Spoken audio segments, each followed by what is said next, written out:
Good afternoon. Good afternoon and welcome to the Washington Institute. I'm Rob Sotloff, the director of the Institute. Thank you very much for joining us on short notice. This is an event that we wish we weren't convening at the Institute, an event that we called on short notice to address the issues of the day. We titled this Iraq's Dire Situation. My own view is that that's a bit of an understatement. If Churchill might have said that this is a debacle wrapped in a tragedy inside of a catastrophe. And even that might be only a bit approaching the reality of the situation facing first and foremost the Iraqi people and more broadly security and stability in the region and American interests throughout this area.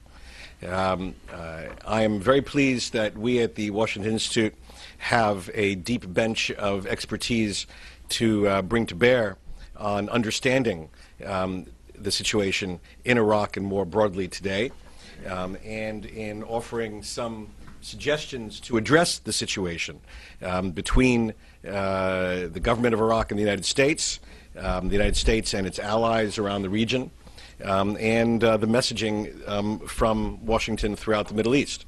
In that regard, I'm very pleased to recognize the Ambassador of Iraq who's here today. Thank you for joining us. I know that there's a lot on your plate, and I'm delighted that you're with us for today's session. Let me just introduce our panelists, and then we'll get down to today's business. First, I'm pleased to introduce Jim Jeffrey. Jim is our Philip Sollins Distinguished Visiting Fellow here at the Institute. Jim, of course, served the United States with distinction as ambassador in Baghdad, in addition to service as ambassador in Ankara. Much earlier in his career, ambassador in Albania, served as deputy national security advisor in the Bush administration. Jim has a lifetime of experience in American foreign policy and diplomacy, based on an original foundation of military experience that harkens all the way back to Vietnam. Perhaps not a metaphor for today's events, or perhaps they are, and Jim will offer insight into that. Speaking later in our program, sitting to Jim's right, is Aaron Zellin. Aaron is the Washington Institute's Richard Burrow Fellow, and I think it's fair to say that there are exceedingly few people in or outside of government who have followed the development of what President Obama now calls ISIL, what some other experts call ISIS, but it is the same radical extremist terrorist group that we're talking about. And Aaron, through his really minute and detailed exploration of these groups, brings extraordinary value added to our understanding of what is going on in Iraq and Syria. And then joining us from Orly Airport in Paris is Michael Knights, the Institute's Lafer International Fellow, who is, I think, as this audience knows, one of the finest observers of political military issues in Iraq, has been a voice of incisive and insightful analysis on the situation going back many, many years. I'm delighted that Mike can join us, and I think because Mike is under some technical constraints, that we're going to begin our program, if that's all right. We're going to begin our program with Mike, and then turn to Jim, and then to Aaron. So Mike, Larissa, if we can just address that noise. Mike, the floor is yours. Thanks very much, Rob. I've certainly transmitted from worse places than this, so I should be with you for the hour, I hope. So, Larissa, I think you have a graphic that you were going to put up.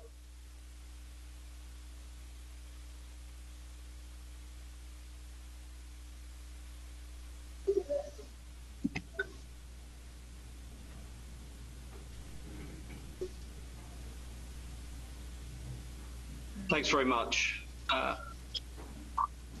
So Larissa, there we go, background noise gone. If you look at this graphic, and apologise for anyone at the... 1 second.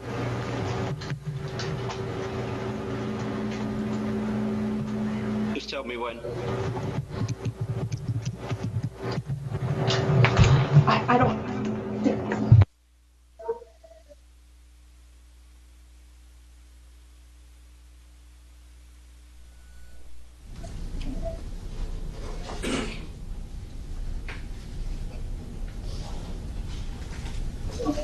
Go ahead. Okay, testing. You hear me okay now?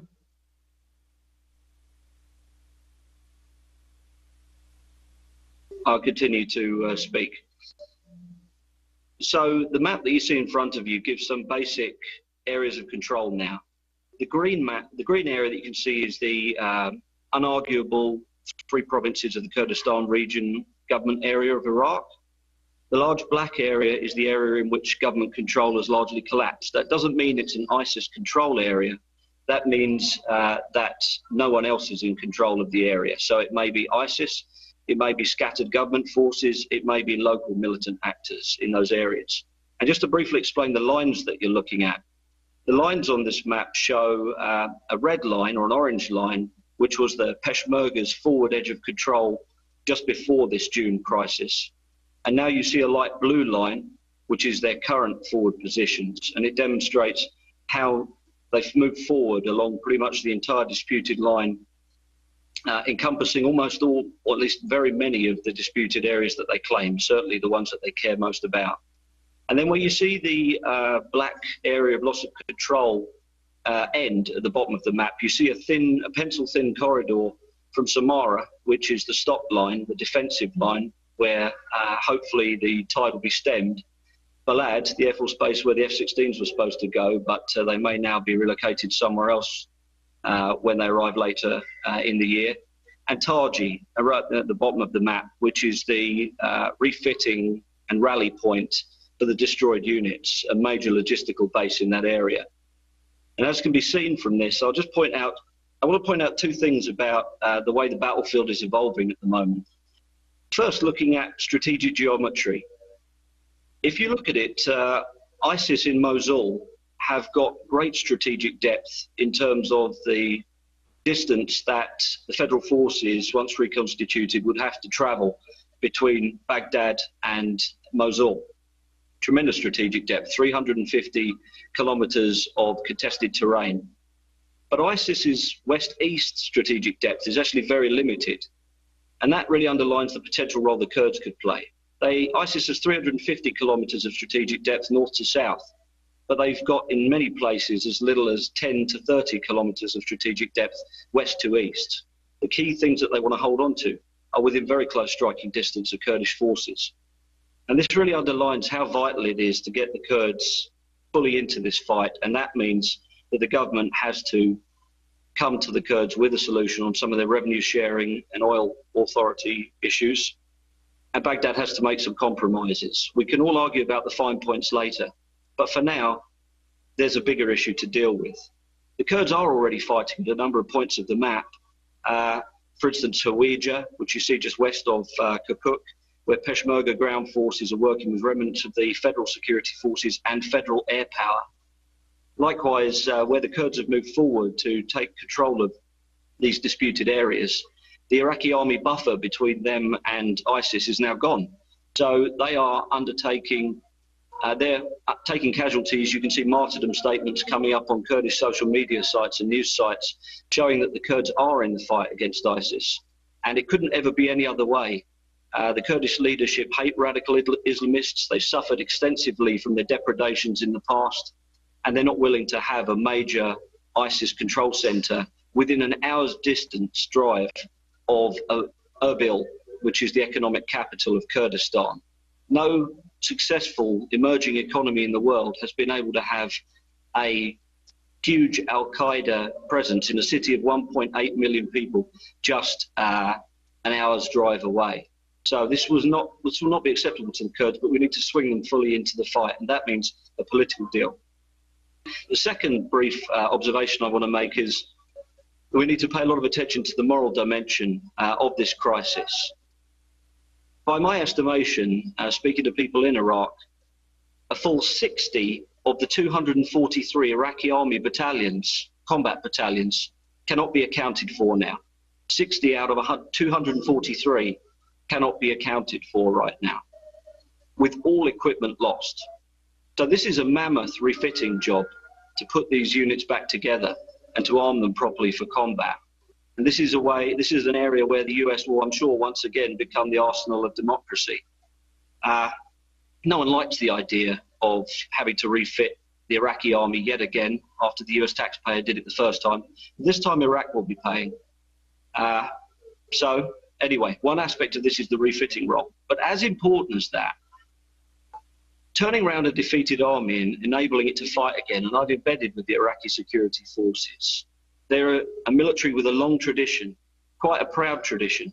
Amongst Arab countries, they're one of the best militaries, and they have many proud achievements to point to, including defeat of the militias in 2008 and their part in the surge, which defeated Al-Qaeda the first time. But they need to be turned around. As any commander will tell you, the acme of skill for a military commander is to take a defeated army and turn it around. If you look at Viscount Slim of Burma, his account of turning the defeated British army around, which is called Defeat, these points are laid out in great detail, and it's one of the most difficult tasks you can imagine. This is where the US can play a key role. It wouldn't take that many US commanders embedded at divisional level and above to insert some wisdom into the way that the Iraqi securities pick themselves up, dust themselves off, and get back into the fight. One of the key elements of this is taking baby steps, feeding these units in a way that they can win small successes, small easy battles that rebuilds their confidence for the larger battles which will come as they get further north. The final thing I'll say as well is that the provision of US military assistance on the ground is something that we need to think very seriously about, as I'm sure the President is. Having listened to his remarks, I hope what I'm detecting there is that we're playing hardball with the Iraqi government about coming out with a political deal, about ending all of this sectarian nonsense, ethnic bullying of the Kurds. If some of the very disruptive Iraqi government policies can end, I hope we are willing to help out this long-standing ally. If we put US air power into Iraq right now, it's not a silver bullet that will solve everything, but it would have tremendous moral effect in terms of supporting the Iraqi military. They know what US air power can do. It's a massive boost to them whenever they know that there's some US air power at their backs ready to help them out if things get really, really tough. You don't need to use a lot of it for it to have a tremendous amount of moral impact. And for people who say, but how can we be sure where the strikes are getting targeted? Don't we need people on the ground? I have to honestly say, yes, we do. We do need a Joint Special Operations Task Force on the ground.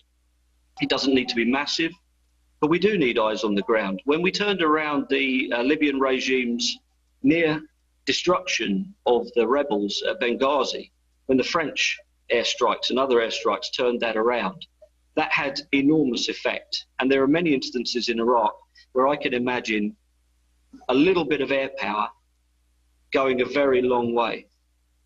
Now, we've already got boots on the ground in Iraq, the people at the embassy, including the military training mission. So I really wish this boots on the ground phrase would leave our lexicon, because it just doesn't mean anything. It's an excuse not to do something. We already have boots on the ground. Use whatever legal conceit is required to get some US advisors up to the forward headquarters and to get them on the front line. And I'll say this with the caveat, they could already be there right now, but they're keeping it low. If that's the case, fine. But if it's not the case, it's something we should very seriously consider. If I have space for just one final comment, it's not hard at this stage to imagine Iraq becoming Syria. And by that I mean northwestern Iraq going the same way as Raqqa in Syria, under ISIS control, perhaps semi-permanently, like Fallujah, just 35 kilometers from Baghdad International Airport. it's also not hard to imagine the Iraqi government, if we don't give them sufficient backing, turning to somebody who has a proven track record of protecting their allies, and that's the Iranians. They, through themselves and Lebanese Hezbollah, stabilized the Assad regime's defense. And, you know, it's unfortunate, but when I was in Baghdad in March speaking to the top level leaders, what I heard is that the Iraqi government feels it needs to use some of the same formula that Assad did, and maybe some of the same helpers as well. The Islamic Revolutionary Guard Corps, Shiite Islamist militias. So really, this is the time for a desperate plea to the US government on behalf of all the Iraqis out there who are willing to fight hard. The US needs to make a credible gesture at this time, a credible gesture of military support right now. And if we're using the withholding of military support as a lever on the Iraqi government to come up with some kind of political deal, good. But I hope there's the baseline determination underneath that to eventually do something to stabilize the situation. It can't be a cosmetic half measure. We've had too many of them, I think, in recent years. We have to commit to the defense of Iraq. And we can't leave Iraq to ISIS or to the Iranians. And those are really my comments.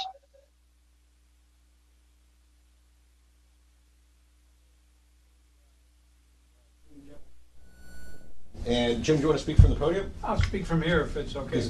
Oh, well, no. Because I put the map back up. Oh, okay. So it might be useful while... Yeah, the map's great. Okay.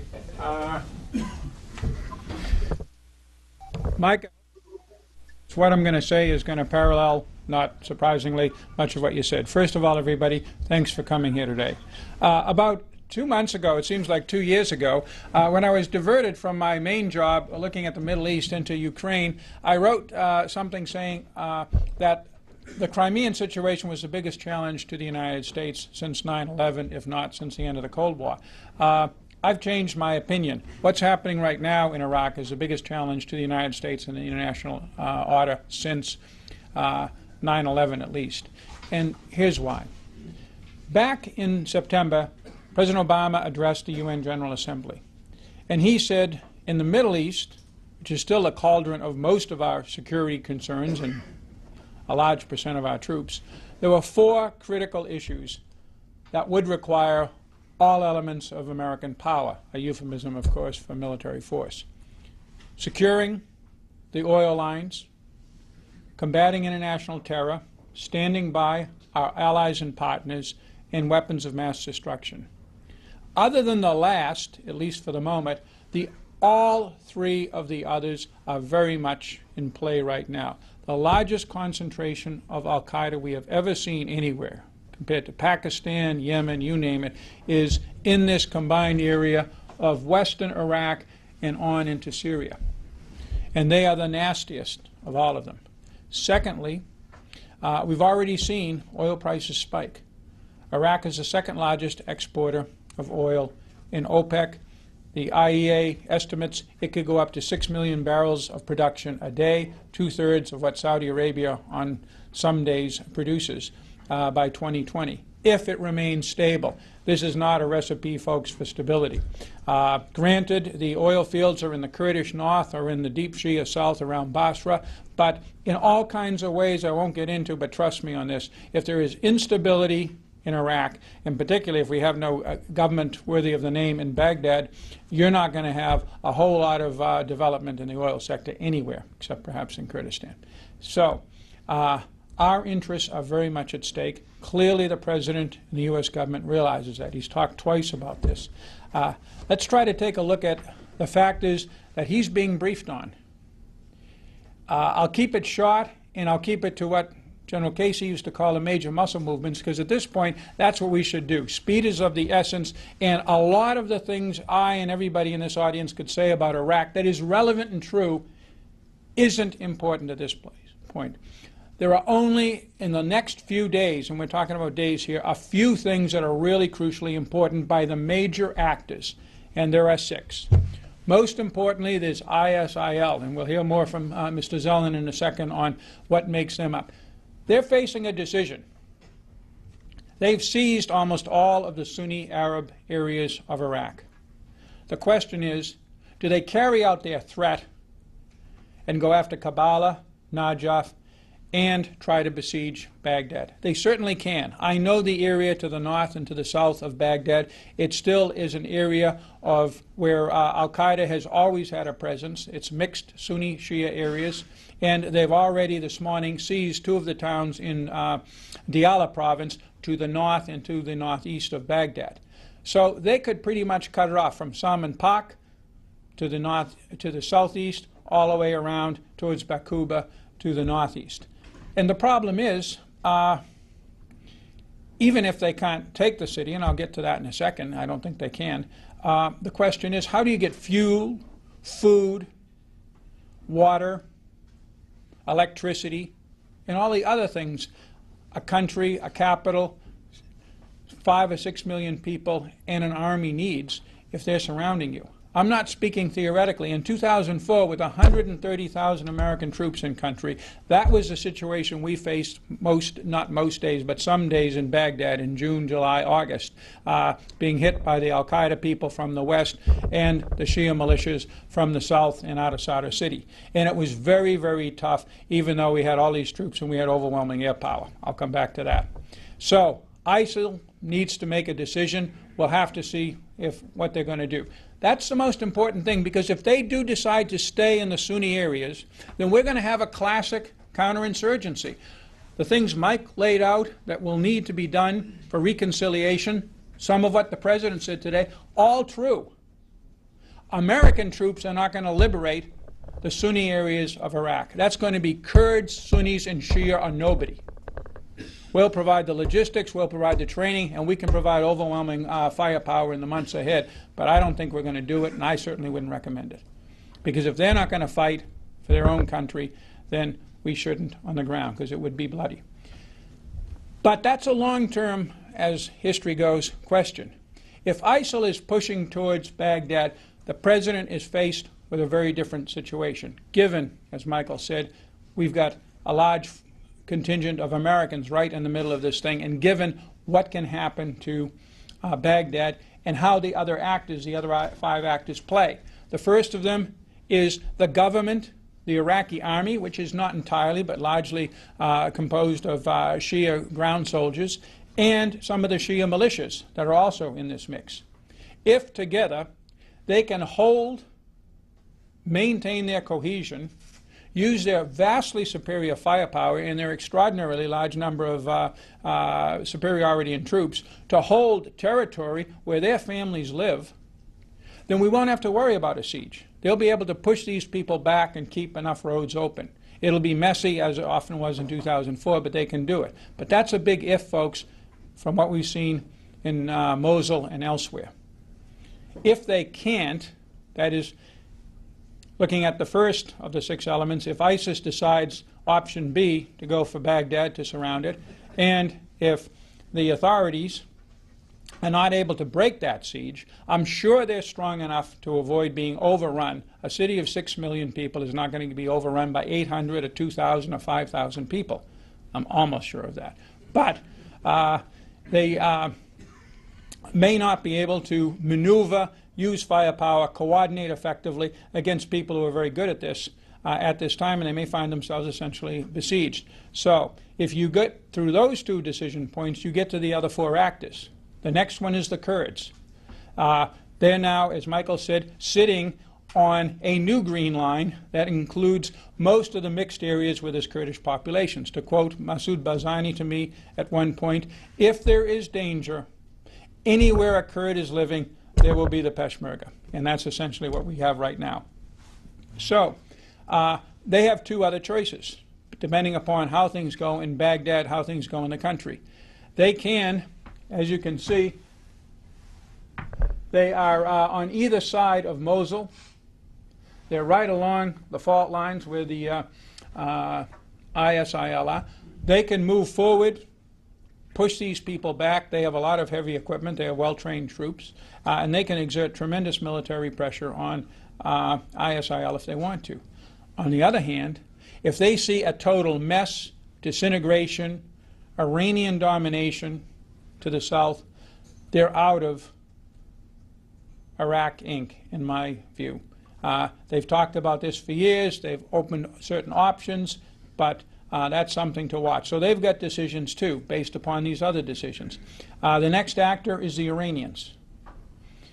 If Baghdad is besieged, if some of these cities that are so important to Shia Islam in the south, Kabbalah and Najaf, are under threat, it's very hard to imagine the Iranians not acting if somebody else doesn't act. And the consequences of a Shia-Sunni Gotterdammerung in the middle of the Middle East are just beyond calculation. Second to the last actor is the Turks. They're in a very awkward position because they have 80 people, including their entire consulate in Mosul, seized by the ISIL people. That puts limits on what they can do, but they are still a major actor with a major military capability and very close ties to the Kurds. So watch them. The final actor is the most important, and that's the United States. Many of you have just heard the president. It's a somewhat mixed message at this point. What he's saying is he's going to consult with Congress to look at his options. He ruled out ground forces, and when ruling out ground forces, he's talking about major ground forces, not necessarily forward air controller teams, trainers, and other things. He's already got military trainers on the ground or military advisors on the ground. He didn't rule out airstrikes, but he didn't rule it in either. What he said was, I can't do anything militarily without a political process. Again, going back to the first of the 6 actors, if ISIS stays in Sunni Arab Iraq, that's a totally intelligent, acceptable, and smart way to move forward, because all he can do is provide the aerial firepower for somebody's ground forces, and if that somebody's ground forces don't show up for the fight, there's no sense us dropping bombs on people. But if ISIS is moving south, if we're facing either a siege of Baghdad and almost certainly the Iranians coming in a big way, we have to act quickly. And then if what he's saying is essentially, I'm going to leverage my decision to use force to get the best possible political deal, that's smart politics, that's smart diplomacy, and more power to him. But if, having tried for 4 years in Iraq or outside of Iraq to get exactly this kind of reconciliation and political deal and failed miserably, if what he's telling us is until that happens, the planes will stay on the aircraft carriers in their fields and ISIS is moving forward, then other actors are going to shape Iraq and they're going to shape the Middle East while our planes remain on the ground. That's the question that he's facing today. One last thing before I'll stop. People will say, and Mike addressed it very, very well, well, what are we going to hit, what targets?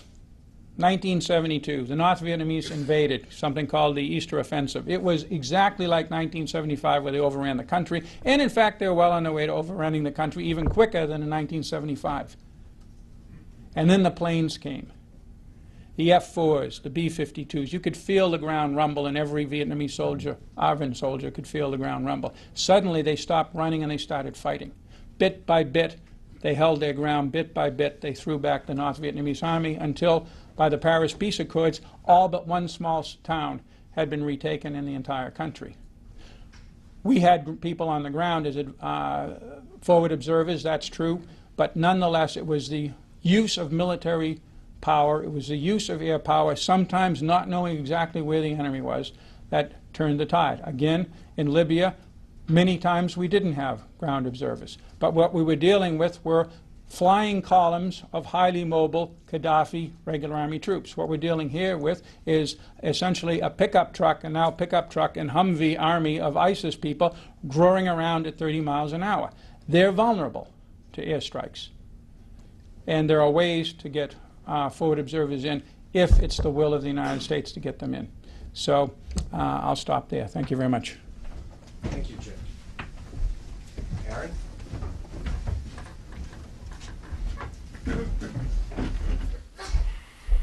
Thanks for coming out and for everybody watching online.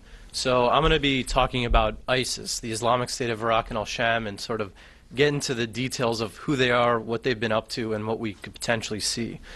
So this didn't necessarily come out of nowhere, even though it's sort of been portrayed as if it has.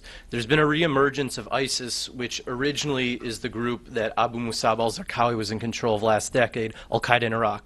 They themselves have changed their name and rebranded over the years to try and have a better time operating in Iraq as well as in Syria more recently.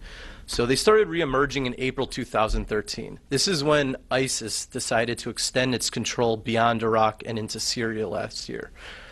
This is also the time when they officially broke away from al-Qaeda itself. Al-Qaeda then, in early February 2014, confirmed that ISIS was no longer in the organization. The thing to remember about ISIS is that while the Sahwa movement and surge did push them back, they were not completely defeated. There was still at least 300 people that were killed per month in Iraq from around 2008 until April 2013.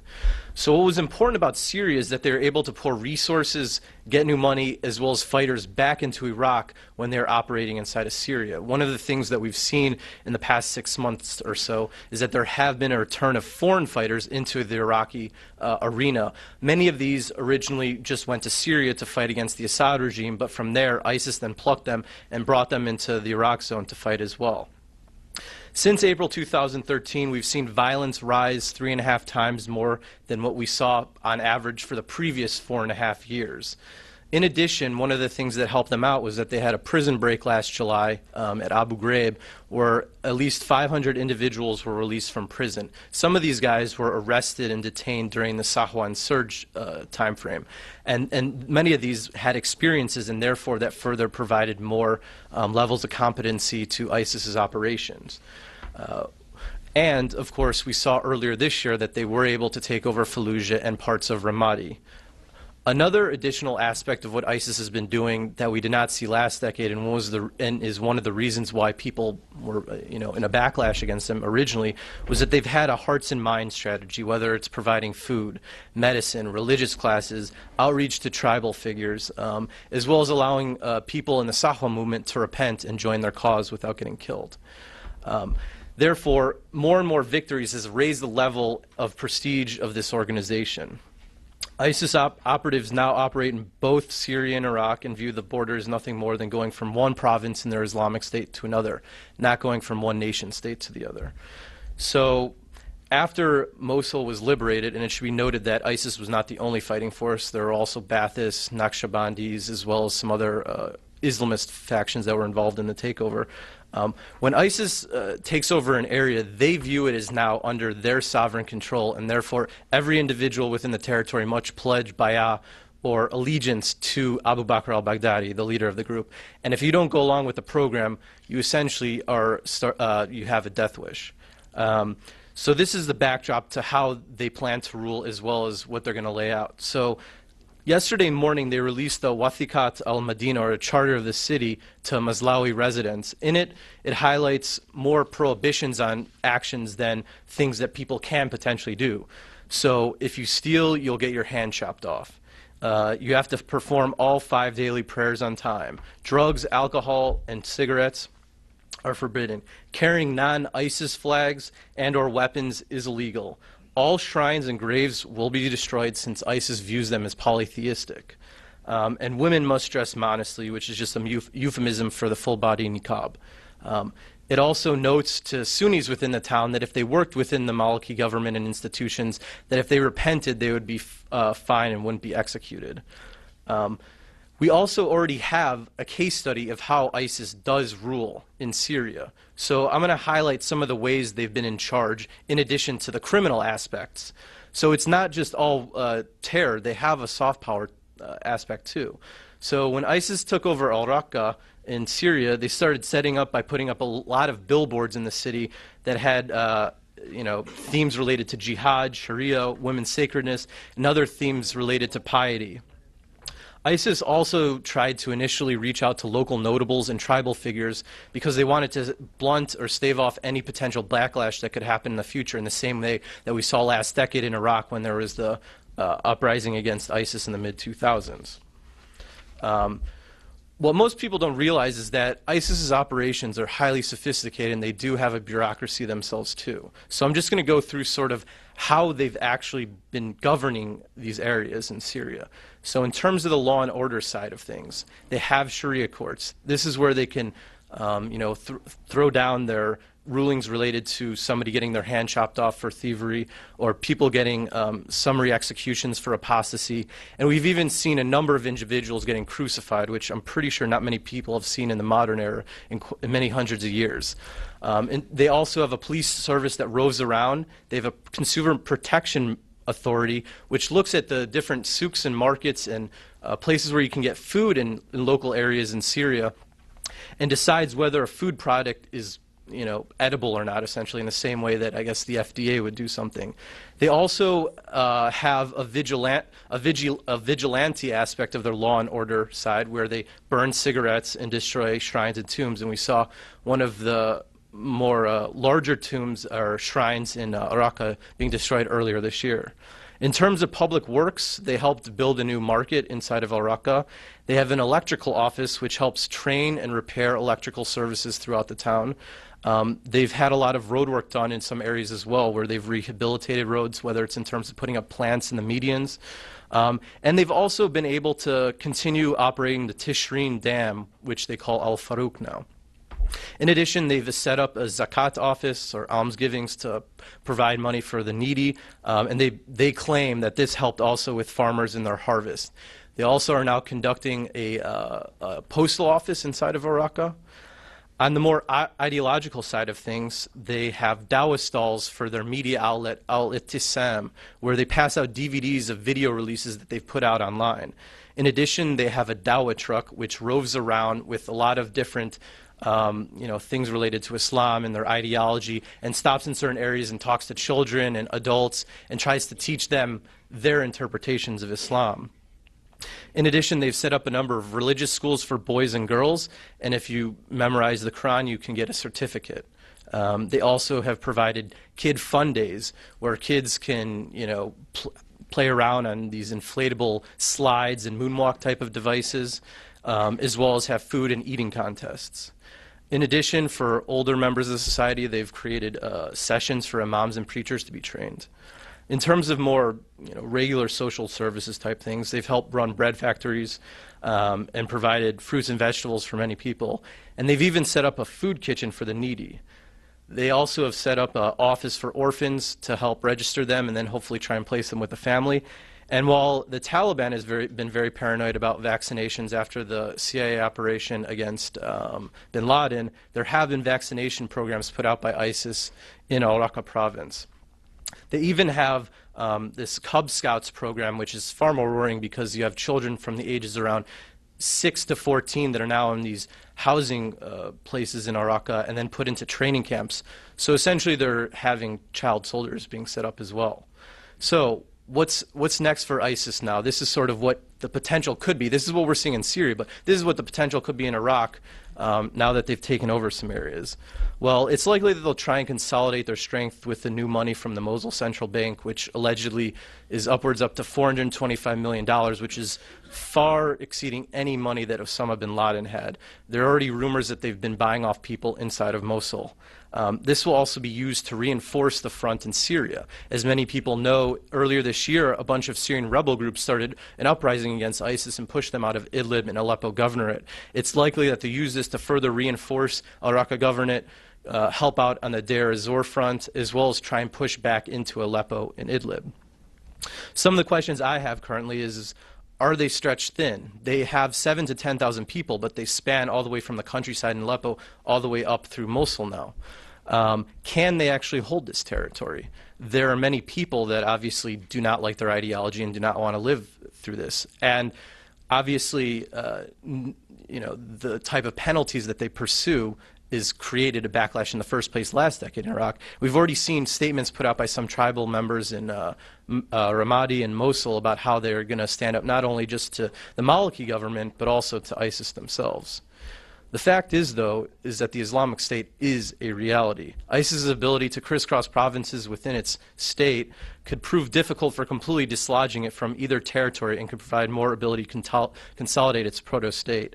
For jihadists worldwide, the continued battlefield victories registered by ISIS and the perception that the so-called will of God is on its side against numerically superior enemies will only enhance the prestige of joining the group and furthering its goals.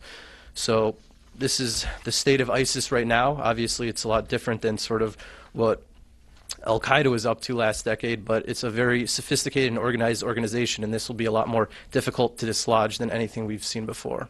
Thank you. Thank you. Thank you for those sobering remarks. Mike, are you with us? Yes, I am. Okay, very good. All right. Let me open up a discussion session by asking you, Mike, if you can bring us up to date on the reports concerning Iranian military involvement, who it is, where they are, what do they seem to be doing? Well, it's very difficult to come up with categorical information on this without being in country and seeing it with your own eyes. You know, I spent a lot of time studying the Iranian-backed militias in Iraq and indeed meeting them on many occasions quite unnervingly. Right.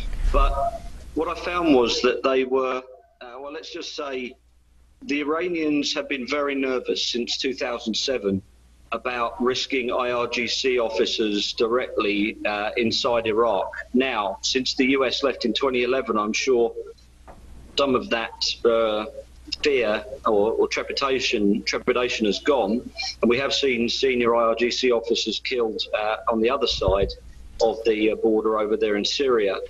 So it's very likely they've got military advisors at key points operating in many ways how I'd like to see US officers operating. You know, one thing's for sure, wherever you've got these US officers operating, you're very unlikely to have Iranian officers operating in the same places. And, you know, that, if anything, that's a good reason for having US officers in the front line, or at least at the front headquarters, to, you know, to ensure that there are some eyes on what's actually happening at this forward edge. But around Samara's critical to this. And, you know, I'd recommend to you all the work of Philip Smythe, who works with the Institute on Shia Islamist groups in Iraq and Syria. Samara is a shrine city. It's the place where the Al-Asqariya shrine was. That was blown up in February 2006, providing the final spark to the civil war that lasted for 2+ years. ISIS tried to overrun it on June the 5th, failed, thank God, about 800 meters short of the shrine. They tried again after the major collapse of security forces. And that's one of those nightmare scenarios that everyone in coalition forces and analysts have been talking about for years. What if they took out the shrine again? And just as Shia Islamist militias from Iraq have been defending the shrines in Syria, in Damascus, so they've been recalled to defend the shrines in Samara. And they'll do the same in Kadamiyah, and they'll do the in northern Baghdad, and they'll do the same in Kerbala. And, you know, where there is one of these Iranian-backed Shia militia actors who are essentially Iraqi version of Lebanese Hezbollah, there will often be an IRGC trainer or advisor not that far behind. Jim, we just heard Mike say that the Iranians are probably sending IRGC guys doing what he would have expected Americans to be doing on that in a different context.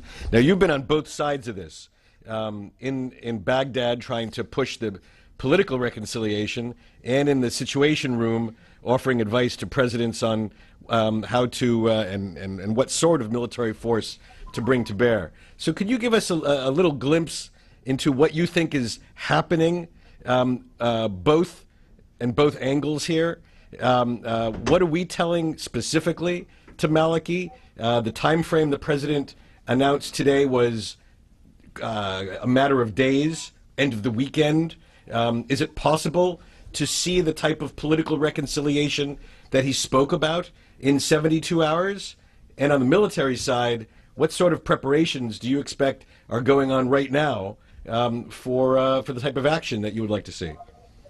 Yeah, the president actually spelled out a lot when you mine the statement in bits and pieces and you then sew it all together. There's a pretty good outline of what he's going to be doing over the next few days. What he's saying is, quite rightly, he's got to move assets into place. We've just heard that an aircraft carrier has moved into the Gulf.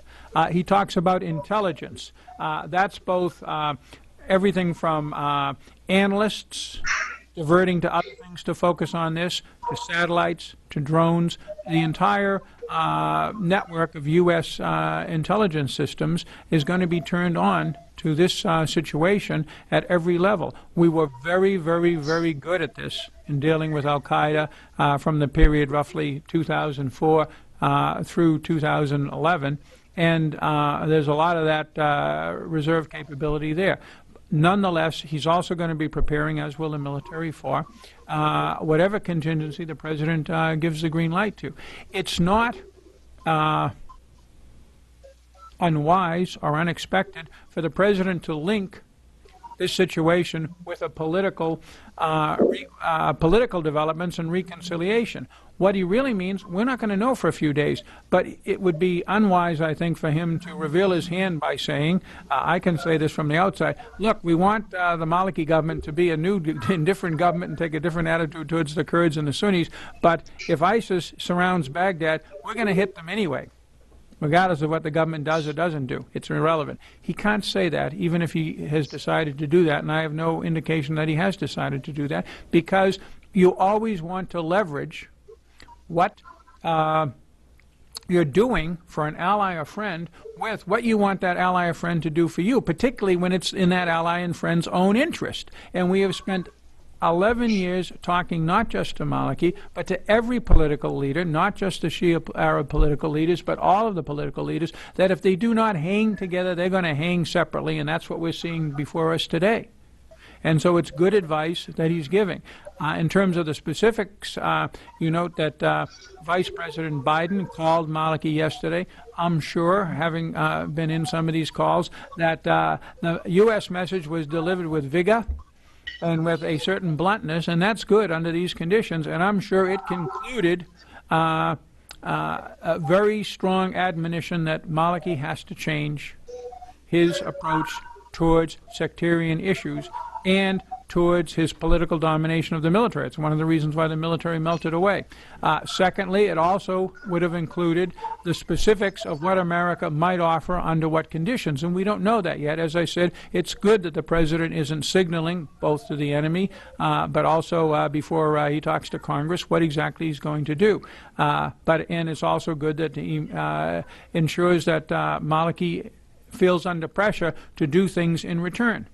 Again, this is most important, as the president said, in the days ahead, if we're facing a surge into the Baghdad area, into Kabbalah and Najaf in the south, because that could lead to an extremely dramatic situation, including for our own personnel, and it could lead to a significant Iranian intervention or, as I said before, a significant Kurdish reaction.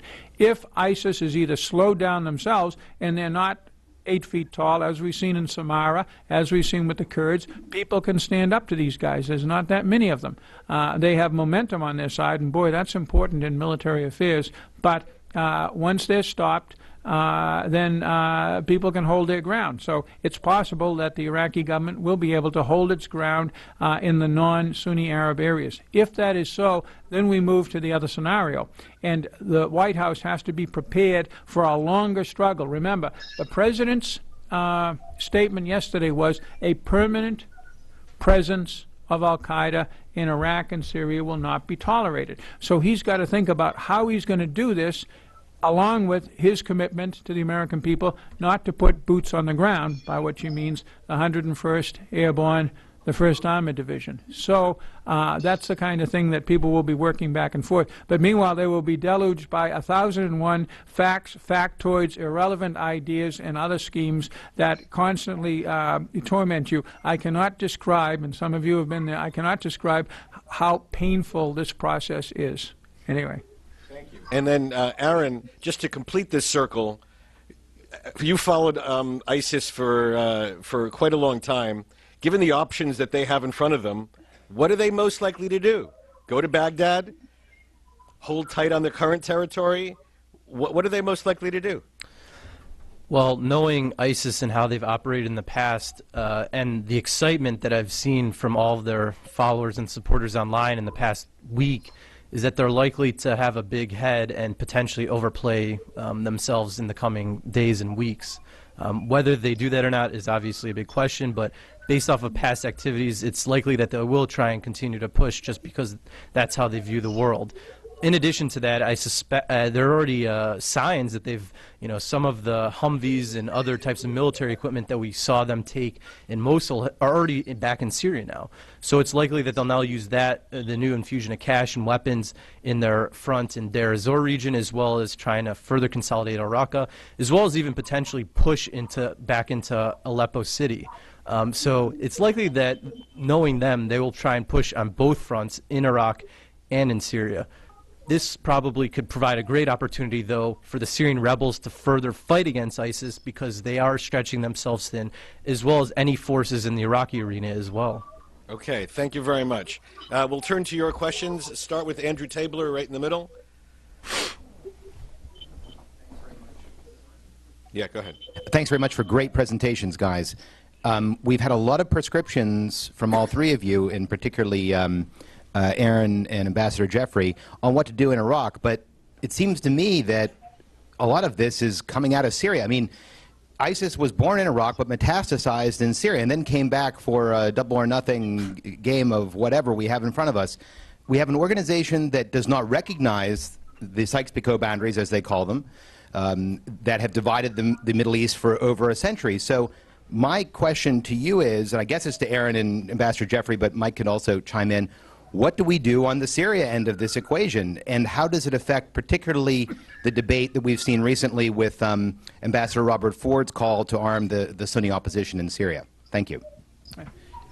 Very quickly, we had a horrible Syrian situation which threatened to do exactly this kind of game-changing thing for a couple of years, and we didn't do very much about it. It metastasized, and it's the mess we have now. And we're going to have that mess tomorrow, next month, at least, and for months into the future, regardless of what we do or don't do. What's different right now is these guys are moving on a path that, as Aaron indicated, and as I fear, could be an immediate, dramatic game changer to the entire Middle East. And so there's a difference in perspective.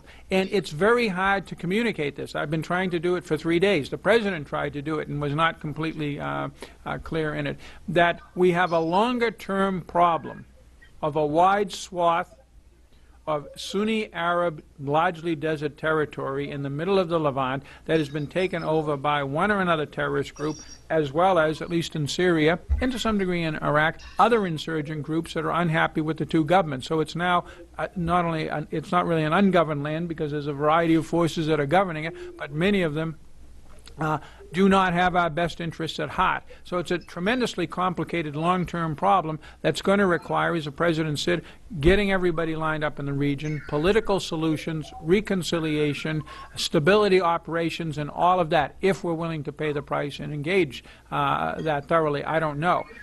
He's moving slowly in that direction. But that's a longer-term problem. The immediate problem he has, and he seems to indicate this in his final remarks in answering the question. The speech, as I said, if you mine it and then sew it together, you can kind of get a sort of way forward. But in being asked a question at the very end, then you basically hear him saying, look, this is going to be a few days. I got to get my ducks in order. I know, and it comes closer to, he does realize that if ISIS moves on Baghdad or on some of these other areas, if the Iranians threaten to move in a big way, that he may have to take some immediate decisions. So that's how I would separate it out. Obviously, he knows, because he included it, he knows it's one front. As he said, I cannot allow a permanent refuge, a permanent presence of ISIS al-Qaeda in Iraq and Syria. He knows it's a common front. How this fits with the battle that he also is waging, sort of, against Assad is a whole other question. But, you know, it's tough being president. Okay, thank you. Yes, in front here. Thank you very much. This is one of the very few events that I cannot find anyone to disagree with. You guys really have nailed the issues exactly right. Thank you for the presentations. Let's take us back to the other side, you know, how Iraqis view this. And I think it is very important because they are the ones who are mainly interested in it. The ambassador quite rightly said that this has been the biggest challenge to the U.S. since 9/11. I would say that this is the biggest challenge to the Shia Iraqis, 65% of the population, since 1991. As someone who still carries the scars from the uprising of 1991, can the United States afford another perception of a betrayal by the United States, which means this time a permanent gift, all the Shia, to Iran, if Iran comes to the rescue and the United States drags its feet, making conditions where people are expecting the friend, the preferred ally to interfere? I would like to see the United States to solve the situation, not the Iranians or someone else, because that will be at a cost to the Iraqis and to the United States. Your thoughts on that? And I think this is very important to really address and for the administration to understand. Okay, I'll take a first stab at that. And you hit on a very important point. And for those of us, you remember, as ambassador, I apologized for 1991 publicly. Here's the problem, and I'm being very honest, folks. The United States can essentially take almost any loss and live with it. That's what makes us such a complicated ally for everybody. We can lose Vietnam, and did, and live to fight another day in Kosovo and in Kuwait. And so the short answer is, yeah, we can survive with the Shia of Iraq, feeling that we have totally abandoned them, because there are other people, the Tibetans and others, who feel we've totally abandoned them. And I think that probably the Turkomen of Crimea are not feeling too good about us right now either. But we can move on, because that is the reality. But there's another reality. You do this enough, you do this often enough, you develop a pattern of supporting people and then walking away from them, and then demanding that all the T's are crossed or the I's are dotted before you will move the world's biggest, 10 times more expensive than the next, more expensive than the next 10 militaries combined, force, then people are going to start organizing themselves in our world differently, and we're not going to like that organization. So in that sense, the Shia have a vote just like the Tibetans and the Crimeans and everybody else, and the Sunni Arabs have a vote. A lot of them aren't happy with us abandoning them either, those tribes and those other people that we know so well, and the Kurds aren't too happy. Yes, Barbara Slavin, we'll work our way around.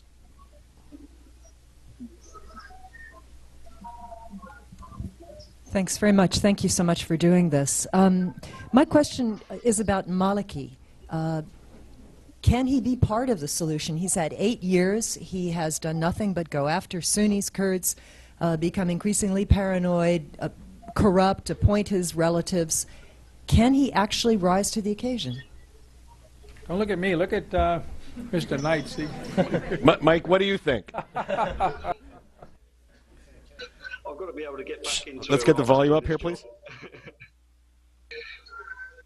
I'll be diplomatic, as I travel to Iraq quite frequently. I think, first of all, you've got to respect the election result, including perhaps the personal vote too, which is an indication that at least in Baghdad, Maliki could put a lot of votes together. But that's ducking the question, I guess.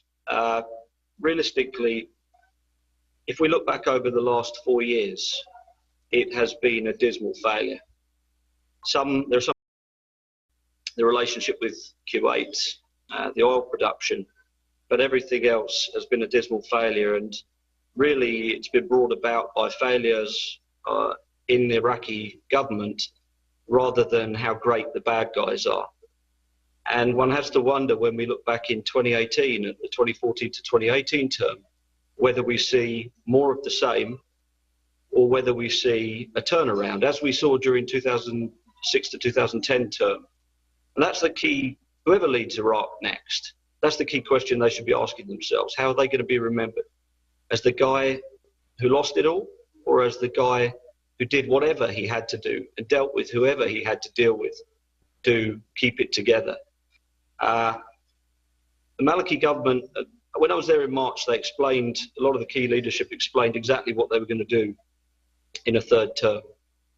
And some of it was encouraging, increasing support for technocrats, a streamlined decision-making system in a good way. I'm not just talking about taking all the power for yourself, but actually building a real civil service.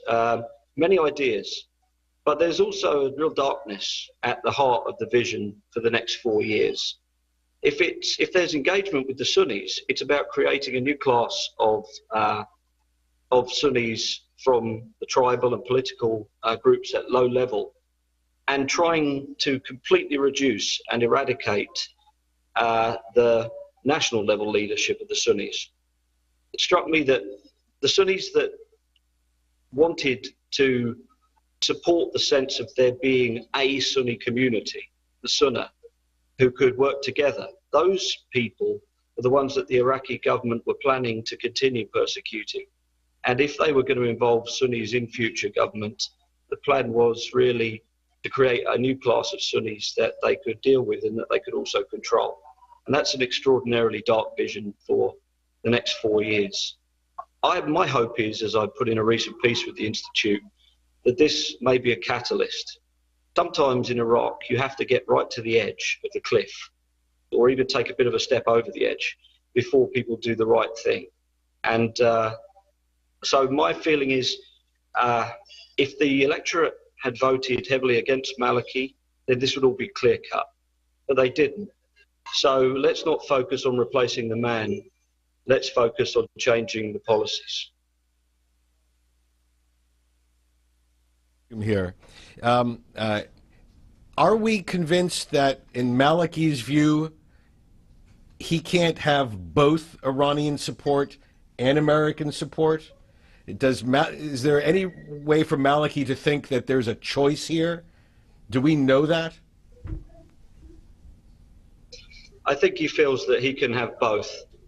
And he knows he can have both because he has had both for a long time. And of course, you know, we know one of the ironic facts of Iraq is that often US and Iranian policy push towards the same choices, even if they do so for completely different motivations. So he feels like he can have both.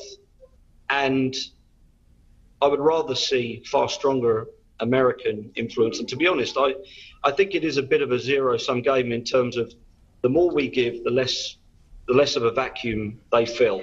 You know, Rob, from everything we've done at the Institute, that the Iranians will always fill a vacuum. And if we create this vacuum to an even greater extent than it exists today, if we don't feel this gasping need for support right now, they can point to their track record in Syria, where they've frankly been rather successful. And you know, that's going to be very powerful to the Maliki government. I just want to mention one final thing, which was shocking to me personally when I was over there in March in Baghdad. Speaking to some of the most senior Sunni leaders, I started to hear things that I hadn't heard before, such as, do you think we should go to Iran to negotiate with them? Do you think if they're going to run everything, shouldn't we just finally make our peace with them? And I heard that from some leaders I never believed that I would hear that from, because they were starting to vote with their feet. Okay, thank you very much. Maury Amite and Dave Pollock. Maury, turn around. Just talk. Just talk. Can we expect any support at all from any of our allies, Britain or France, or the Saudis? Do they have any role to play here? Jim, what do you think? Allies. Allies. Well, we saw what happened with the Brits on Syria.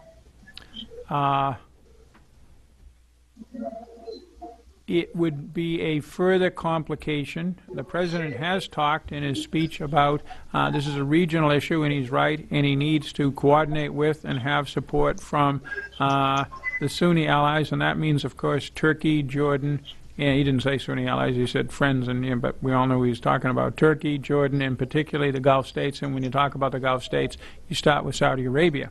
And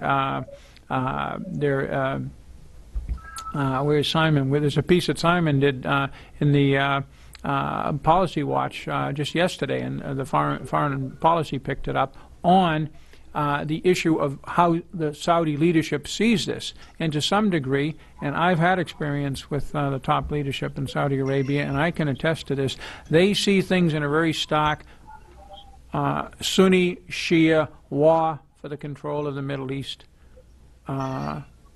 way.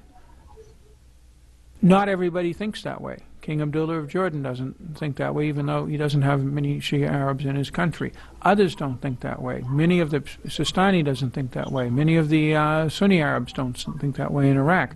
But so the Saudis, on the other hand, are extraordinarily worried about the Al-Qaeda threat. You see how actively they combat it in Yemen, directly and indirectly through helping us, and now they're going to have a major Al-Qaeda presence not in the Fatah of Pakistan, but on their border, Anbar province borders, Saudi Arabia. So, welcome to the war on terror.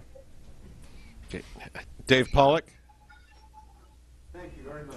I wanted to just pick up on a number issue. I think, Aaron, you said that there were 7,000 to 10,000 ISIS fighters.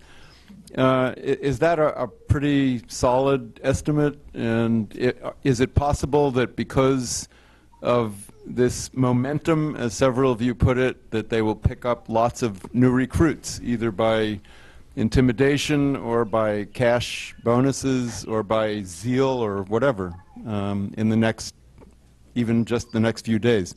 Thank you. Yeah, a number of analysts believe that it's sort of in the 7,000 to 10,000 range, though the majority of those are probably actually in Syria because they have been governing the area. It's believed that probably about 5,000 of those are actually inside of Syria, so maybe 2,000 to 3,000 have been in Iraq. In the past week, they have had some prison breaks again, and that's let out a couple thousand individuals. Whether these individuals were just criminals or whether they were previously in the group or whether they're just in prison for political reasons. There are stories that some of them have joined up with ISIS. Obviously, I can't confirm it being in Washington, but it's definitely possible that more people will join up. Plus, people like Victor's, they don't want to get their heads lopped off. So even if somebody doesn't necessarily agree with the ideology, if they're being protected and not being killed, you could see people joining up. And so it's merely this 2,000 to 5,000 person force that is marching hundreds of kilometers and taking town after town after town. Well, there are also Ba'athist and other types of forces as well, and it didn't really help that the Iraqi military didn't really stand up for much of a fight. Yeah, and read the early history of the expansion of Islam under the first caliphs. It was small flying columns of people from the Hindu Kush to Spain that were carrying the flag. Yes, sir. Right behind you. No. That's great, Sam. Go ahead. Right. Hanif Kashani, Saban Center for Middle East Policy at the Brookings Institution. I wanted to ask you, the panel, Qasem Soleimani, the head of the Quds Force, famously told General Petraeus that he runs Iran's Iraq policy. And he no doubt is obviously probably in Baghdad, but I wanted to ask if the pace of these developments reveal that Soleimani maybe isn't as strong as he's projected to be, or if this is a one-time fluke that basically caught everybody by surprise. Yeah, I'll take the Qasem Soleimani question. He, in the larger scheme of things, as long as we weren't a threat to Iran out of Iraq, which by 2004, 2005 they concluded we weren't, they ran an economy of force operation there because they had bigger fish to fry with their internal situation, with the nuclear count, and of course, for the last almost 3 years, Syria, and spreading their revolution in various Shia areas. Qasem Soleimani bears a lot of the responsibility for this. A, because he was the guy who did not press people who he urged to play roles to reach out to the Sunni population. And I was always a bit surprised at that because generally Iran is careful in its policies towards Iraq. It hasn't told the Iraqis, hey, stop increasing your oil production. You're making possible the sanctions against Iran, which is exactly what's happening. They're very careful and reasoned and prudent in what they ask of their friends, which is not always what the American government does, so I spot that sometimes, including when I was in the American government. But nonetheless, the core goal of Iran and Iraq, as far as I understand it, apart from not having an American army poised to go across the border, is not to have Iraq fall apart and jihadists from one direction and a Turkish-Kurdish alliance from the other be on their borders. And that's what that guy has delivered. So somebody should be asking some questions in Tehran right now about how he's handled his account. So you mentioned it, and I know we're going to lose Mike shortly. So I want to ask first Mike and then Jim about the Kurdish-Turkish angle of this. Mike, you did lay out a couple of possible routes that the Kurds may go. What do you think is the most likely of these alternatives you laid out? And Jim, you made reference to the Turkish conundrum right now because of its people under being held hostage. Broadly speaking, though, do you expect the Turks to be an assertive actor in this sort of squeezing of ISIS, working perhaps with the United States in this effort? Mike, you want to go first? Can we try to get the volume here? Mike?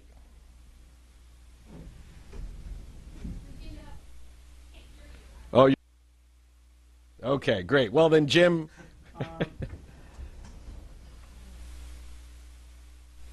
It's very hard to fathom exactly how the Turks view radical Islamic groups like Al-Qaeda, ISIL, al-Nusra people, essentially the Salafists. We know how they view the Muslim Brothers, and that is as their allies. This is the top Turkish government officials, not necessarily others in the Turkish state, but they see those as their brothers. And I think that there's an ambivalence, but it isn't necessarily an enmity. Here's the question: why didn't they pull their people out of Mosul? 500,000 refugees got out of there. There were Kurdish positions not just north, east, and west of the city, but in the city.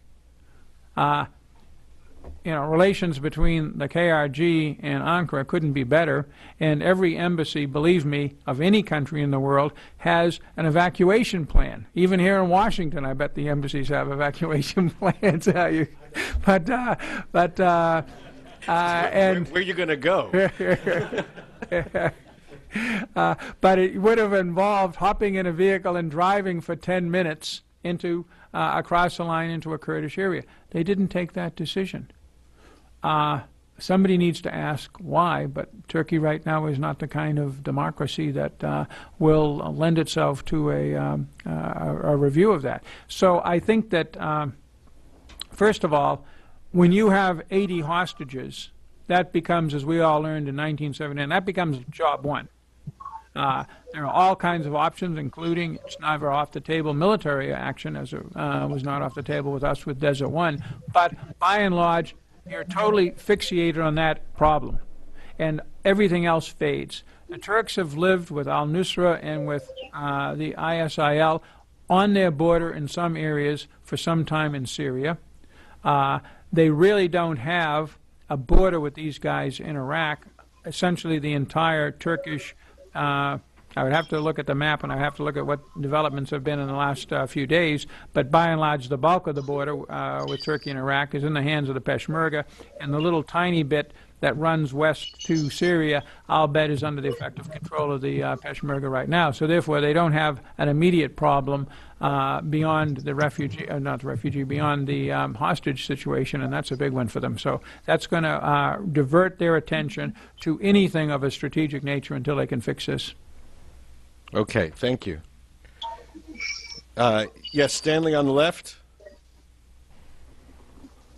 Iran has been mentioned. Iran, according to recent reports, has boots on the ground in Iraq now. And according to a report today, is making overtures to the United States to work together on this issue. Should we respond to that? Should we try to work with Iran? If so, should we attach some conditions? And if then, what should those conditions be? Jim? If we want to maintain our vision of it, in the end, unified Iraq, and that's what President Obama laid out, and we want to be able to deal with the Kurds and deal with the Sunni Arabs, we have to be very careful about any appearance of dealing with the Iranians. Now, we've talked to them in the Petraeus Crocker era. We actually met with Qasem Soleimani's representatives in Baghdad, and you know, it's not totally an on-off situation with the Iranians, but it's pretty close to it. And I would say the other thing is you're going to have a hard time. I mean, I can see some of the looks in this audience. Imagine the rest of the American public. You're going to have a hard time selling any kind of bold military operation, which is a hard sell in this town and in this country right now anyway, if it involves, you know, making an alliance with the Iranians of all people. So my recommendation would be they are Iranian boots on the ground. They have always been Iranian boots on the ground. We have sometimes grabbed the Iranian boots on the ground, and they're going to continue to be boots on the ground here and there. If they're here and there, it's just something, you know, it's like, you know, there's scorpions all over the place too. You just have to deal with a threat, something unpleasant that's out there. But the idea of a U.S. condominium to save Iraq from being overrun by Sunni warriors, that would be a hard sell in Riyadh, and it would be a hard sell in Washington, I think. Okay, is Mike, are you with us? Okay, fine. Let's proceed. Any further questions? Then I'm going to close just with this last question. I know this isn't this really isn't very fair, but why not? So, Jim, a week from now, do you expect the use of American military force in Iraq? Yes, before I elaborate, I want to say the scorpion analogy was not to the Iranian population or the Iranian ethnic group. It was to the IRGC guys. They've earned it. But in terms of that question, I think almost certainly, Rob, unless ISIS somehow is stopped in its tracks by an Iraqi army that showed little ability to do that other than briefly in Samarra, I think the situation will get sufficiently desperate that we will have military action. Okay. Friends, thank you very much for joining us here today at the Washington Institute. Thank